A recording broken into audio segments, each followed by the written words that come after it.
Hi everyone, this is Shravani. Welcome back to my channel Shravani's tales. So ఈరోజు అయితే నేను ఒక మంచి వీడియోతో మేము ముందుకు వచ్చాను. ఏంటంటే ప్రీవియస్ వీడియో అప్లోడ్ చేసిన తర్వాత చాలామంది నాకు పర్సనల్గా అండ్ కామెంట్స్లో కూడా కామన్ క్వశ్చన్ అడుగుతున్నారు. అదేంటంటే ఇంటర్వ్యూ అయింది, రిజల్ట్స్ ఇంకా రావట్లేదు అండ్ సెలెక్ట్ అవుతామా రిజెక్ట్ అవుతామని చాలామంది చాలా కన్ఫ్యూజ్ స్టేట్లో ఉన్నారు. సో దానికోసమే మీ డౌట్స్ అని క్లియర్ చేయడానికి వీడియో చేస్తున్నా.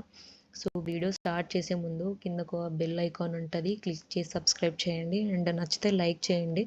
ఇంకేమైనా సజెషన్స్ కానీ డౌట్స్ కానీ ఏమైనా ఉంటే కింద కామెంట్ సెక్షన్లో కామెంట్ చేయండి. ఈ వీడియో కనుక ఎవరికైనా యూస్ఫుల్ అనిపిస్తే షేర్ చేయండి.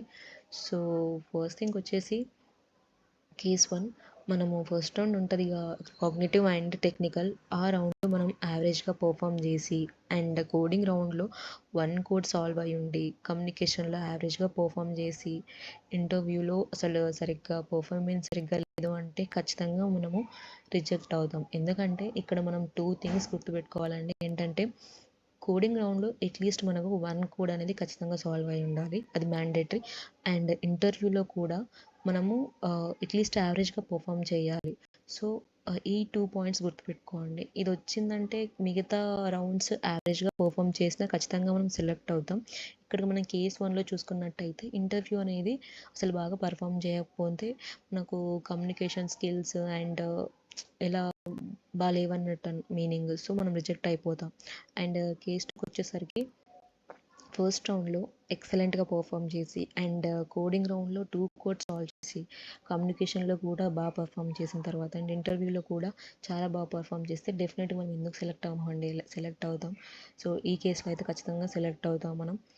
అండ్ కేస్ 3కి వచ్చేసరికి ఫస్ట్ రౌండ్లో ఎక్సలెంట్గా పర్ఫామ్ చేసి అండ్ కోడింగ్లో అసలు కోడ్ సాల్వ్ అవ్వకపోతే కమ్యూనికేషన్లో బాగా పర్ఫామ్ చేసి అండ్ ఇంటర్వ్యూలో యావరేజ్గా పర్ఫామ్ చేస్తే మనం రిజెక్ట్ అవుతాం. ఎందుకంటే నేను ఇందాక చెప్పాను 2 పాయింట్స్ గుర్తుపెట్టుకోవాలి. కోడింగ్లో అట్లీస్ట్ 1 కోడ్ సాల్వ్ అయి ఉండాలి అండ్ ఆల్సో ఇంటర్వ్యూలో యావరేజ్గా పర్ఫామ్ చేసి ఉండాలి అట్లీస్ట్.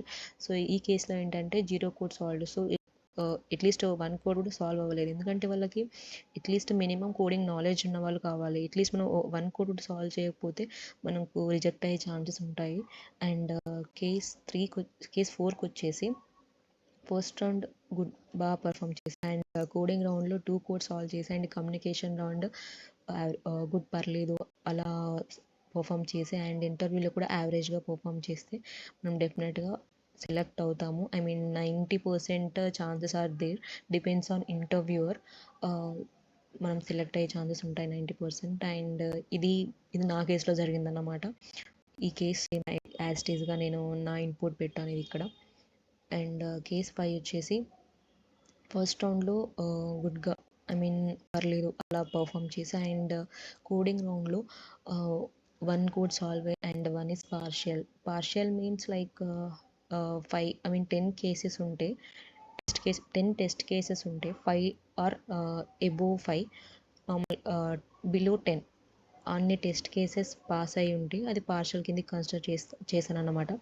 కమ్యూనికేషన్ రౌండ్ గుడ్గా పర్ఫామ్ చేసి interview average are excellent. So ఈ కేసులో మీరు చెక్ చేసుకోండి, యావరేజ్ ఆర్ ఎక్సలెంట్ ఎలా అయినా పర్ఫామ్ చేసి. సో ఈ కేసులో ఏంటంటే సెలెక్ట్ అవ్వడానికి ఒక 90-95% ఛాన్సెస్ ఉంటాయి. ఎందుకంటే ఇక్కడ మనం కోడింగ్ అట్లీస్ట్ 1 కోడ్ సాల్వ్ చేసాము అండ్ ఇంటర్వ్యూలో కూడా బాగా పర్ఫామ్ చేసాము. So chances are there to be selected. And ఈ వీడియో ఏంటంటే నా ఫ్రెండ్స్ కొంతమంది రిజెక్ట్ అయ్యారు అండ్ కొంతమంది సెలెక్ట్ అయ్యారు. వాళ్ళ ఇన్పుట్స్ తీసుకొని వాళ్ళకి ఎలా అయింది, ఈచ్ రౌండ్ ఎలా అయింది, సో వాళ్ళందరి ఇన్పుట్స్ తీసుకొని నేను ఈ వీడియో చేస్తున్నాను. సో ఈ వీడియో కనుక మీకు ఎవరికైనా యూజ్ అనిపిస్తే షేర్ చేయండి అండ్ నచ్చితే లైక్ చేయండి. ఇంకేమైనా డౌట్స్ ఉంటే కింద కామెంట్ సెక్షన్లో కామెంట్ చేయండి. So thank you, bye.